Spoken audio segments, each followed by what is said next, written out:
안녕하세요. 10억 주식입니다. 어제는 자고 일어났더니 갑자기 급반등을 해 있더라고요. 그 내용을 보니까 제가 생각할 때 가장 큰 이유는 미국이 우크라이나에 참전하지 않는다.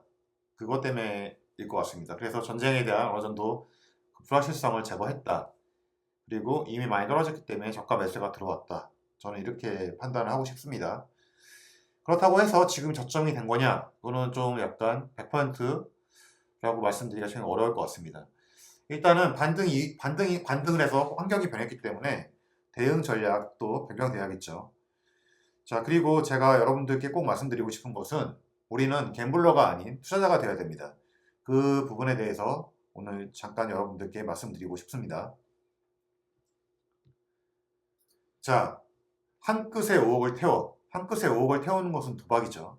어떤 지점에서 예측을 하고 베팅을 하는 겁니다. 저는 도박 되게 못하고요.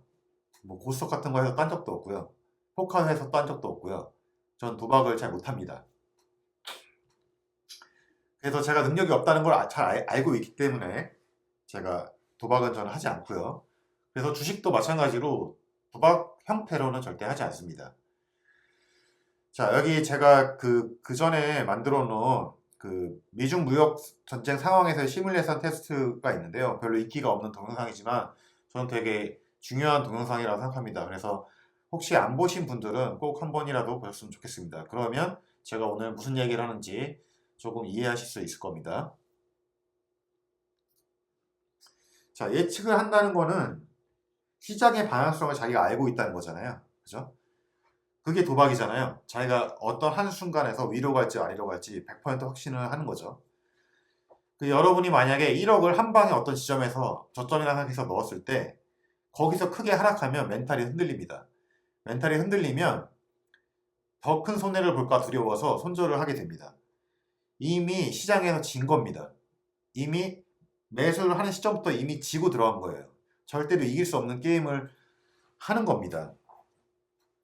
자, 예를 들어서 말씀드리겠습니다. 자, 똑같은 종목을 가지고도 어떤 사람은 수익을 내기도 하고 어떤 사람은 손해를 보기도 합니다. 스퀘어라는 주식을 가지고 보죠. 이렇게 주가가 떨어졌을 때 여기서 떨어졌을 때 이 다음날 이제 막대 그래프를 그리면서 흔히 말하는 망치형을 그리면서 이렇게 반등을 했어요. 그래서 여기 이제 하락이 끝났구나 해서 여기서 몰빵을 했다고 칩시다. 그 다음날 어떻게 됐죠? 완전히 무너지면서 이렇게 떨어지지 않았습니까? 자, 이럴 때 여기서 1억을 넣었으면 이게 손해가 지금 얼마가 되는 거죠? 거의 15% 이익 가까이 되는 건데 한 방에 1,500만 원, 2천만 원 날린 겁니다. 하루 만에. 자, 그 다음날 그래도 참아야지 기다려가지고 반등이 왔어요. 그러고 이제 올라가겠다고 생각했을 때 그 다음날 또 떨어집니다. 만약에 이렇게 쭉 밀리는 것까지 확인했으면 여기서 던질지도 모릅니다. 3일 만에 몇십 퍼센트 손해를 보겠죠. 그죠? 이게 갬블이라고 하는 겁니다. 자, 만약에 우리가 분할 투자를 한다고 생각을 해보죠. 분할 투자를 한다는 건 애초에 단기간의 시장 방향을 우리가 모른다고 가정한 겁니다. 즉, 나는 몰라. 어떻게 될지, 올라갈지 떨어질지 몰라. 하지만 이 종목은 결국에는 우상향할 거야. 라는 믿음을 가지고 투자를 하는 거겠죠. 그래서 1억이 있으면 이렇게 조금씩 매수를 하는 겁니다. 떨어질 때마다 매수, 떨어질 때마다 매수, 이렇게 매수. 이렇게 계속 매수를 하다 보면 결국 평단가는 이 가운데 어디선가 맞춰질 거 아닙니까? 그죠? 51달러에서 54달러. 이 근처에서 맞춰지면 더 떨어지더라도 계속 분할로 모아갈 수 있고 이제 반등이 와가지고 올라갈 때는 되게 심리적으로 안정된 상태로 지켜볼 수가 있습니다. 자, 똑같은 평단 60달러라고 해서 한 방에 매수한 60달러랑 분할로 끊임없이 노력해서 맞춘 60달러는 전혀 다른 얘기입니다. 그것은 결과론적인 겁니다. 그냥 똑같은 60이지만. 왜냐하면 첫 번째는 그냥 자기가 예측한 그냥 도박성으로 한 그냥 운이고, 두 번째는 감정을 배제하고 철저하게 데이터와 통계로 맞춘 겁니다. 조금씩 사가지고. 자, 우리는 주식을 오늘 하고 내일 하고 말 게 아니라 주식을 한 번 한 이상 우리는 평생 해야 됩니다. 자, 여기 평생 주식을 해야 되는데 이 운빨에 맞춰가지고 주식을 할 수 있을까요? 그래서 주식을 평생 해야 된다면 자기 자신만의 이기는 룰을 만들어야 됩니다. 그렇지 않으면은 절대로 이 주시장에서 살아남을 수가 없습니다. 살아남는 게 중요한 겁니다. 당장 뭐 내일 1,000만 원, 2,000만 원 돈을 버는 것보다 우리가 계속 주시장에서 떠나지 않고 계속 여기서 살아남는 게 저는 훨씬 더 중요하다고 생각합니다. 자, 제가 매일 대응 방안이 달라집니다. 말씀드린 것도 달라지고. 그건 당연합니다. 왜냐하면은 시장도 매일 달라지기 때문이죠. 시장이 달라지면 제가 대응 방식도 변해야 되지. 어저께 이렇게 얘기했으니까 그대로 해야 된다? 그거는 말이 안 되지 않습니까? 제가 늘 말씀드리는 거는 대응 방향이 달라질 수밖에 없어요. 시장이 달라지니까. 왜냐하면 저는 시장에 맞춰서 움직이는 사람이기 때문입니다.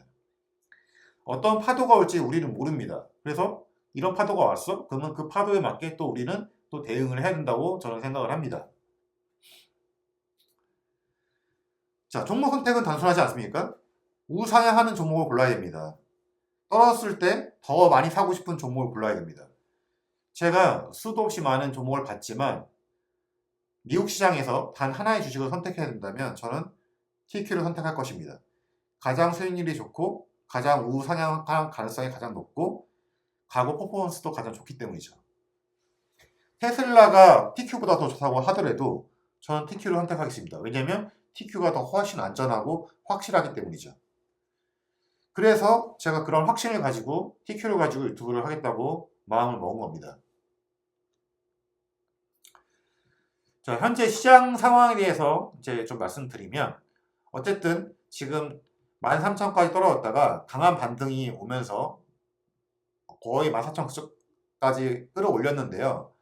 자, 여기 보시면은 그러면 이제 13,500이 지지선이 되겠죠. 밀어 올렸으니까. 자, 여기에서 이 14,000 이 사이에서 횡보를 할지 아니면 더 올라갈지는 잘 모르겠는데 지금 상황에서 시장이 급반등한다고 저는 절대 생각하지 않습니다.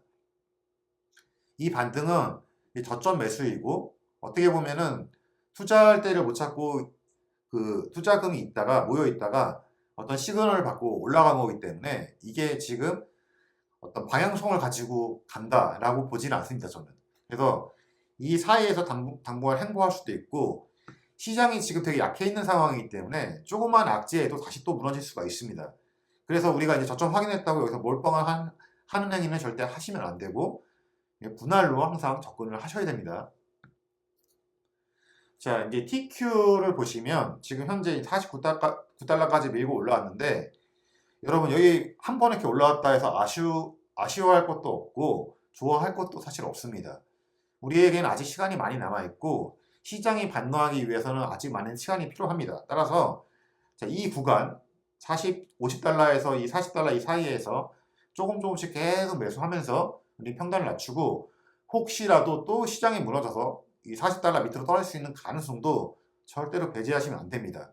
그래서 항상 보수적으로 접근하고 그렇다고 해서 너무 두렵다고 해서 매수를 또 안 하시면 안 됩니다.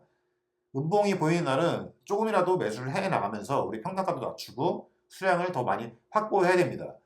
그리고 결국 장기간으로 봤을 때는 저는 이제 하반기 때는 시장이 우상향할 거라고 믿고 있기 때문에 지금 이 가격대는 굉장히 매력적입니다. 그래서 제가 여러분들께 지금 이 가격에는 매수하는 것을 추천드리는 겁니다. 단 어떤 지점에서 몰빵만은 제발 하지 말라. 이게 제 부탁입니다.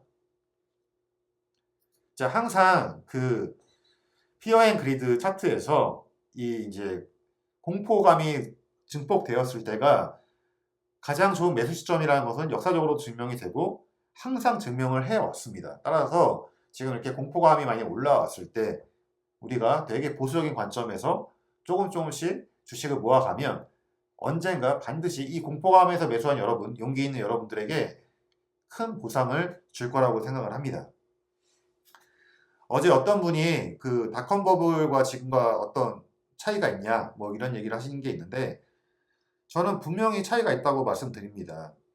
나스닥이 오른 것은 애플, 마이크로소프트, 구글, 아마존, 페이스북 이런 회사들이 엄청나게 수익을 내고 있고 앞으로도 수익을 많이 낼 거라고 예측을 하고 있기 때문에 주가가 오르는 거지 그냥 기대감만으로는 절대 오르지 않습니다. 그리고 현재 시장을 보면 그 수익을 못 내는 중소형주는 거의 다 70%, 80%다 아작이 났습니다. 여러분들이 지금 우리 착각하는 게 뭐냐면 나스닥 지수에서 나스닥 100이 차지하는 비율이 높고 그 중에서도 1위부터 10위까지 차지하는 비율이 엄청나게 높기 때문에 주가가 많이 안 떨어진 것처럼 보이지만 실제로 나스닥을 구성하고 있는 이 하위 종목들은 7, 80%, 50% 이상 깨진 것도 한두 개가 아닙니다. 애플이나 마소가 굳건히 버텨주고 있기 때문에 지수가 이 정도 방어를 하는 거라고 보시면 돼요. 그러니까 이 지수만 보고 나스닥은 전혀 거품이다 이렇게 생각을 하시면 안 됩니다. 이미 조정은 받을 만큼 다 받다고 저는 생각을 하고 있습니다. 단지 지금 시점에 아직 불확실성, 금리 인상이라든지 전쟁도 아직 확실하게 이제 마무리된 게 아니잖아요. 그런 악재들이 이제 해소해 나가면서 시장은 반등할 거라고 저는 생각을 합니다. 따라서 지금은 시간이 좀 많이 필요하고 지금 시점이 투자를 할 시점이라고 저는 생각을 합니다. 그리고 무조건적으로 장기 투자는 없습니다. 저는 이렇게 생각합니다. 지금 제가 투자를 하는 이유는 기업의 실적이 좋기 때문입니다. 만약에 TQ를 투자하다가도 당연히 우상향 한다는 전제 조건을 하고 있지만 기업의 실적이 안 좋아지거나 펀더멘탈이 무너진 경우에는 손절을 하셔야 됩니다. 그리고 기다려야 됩니다. 저는 그렇게 생각합니다. 그래서 제가 무조건적인 정보를 외치지 않는 이유는 거기에 있습니다. 그래서 시장을 항상 봐야 되고 기업도 항상 봐야 되고 매출액이라든지 가이던스도 공부를 해 나가면서 어떻게 대응할지 계속 끊임없이 공부를 해야 됩니다. 그래서 저는 그런 정보를 여러분들과 같이 교류하고 싶고 여러분들도 저에게 그걸 알려주시고 저도 배우고 그런 걸 통해 가지고 서로 윈윈할 수 있는 그런 채널이 됐으면 좋겠습니다. 자, 오늘도 영상 시청해 주셔서 정말 감사합니다. 자, 즐거운 주말 보내세요.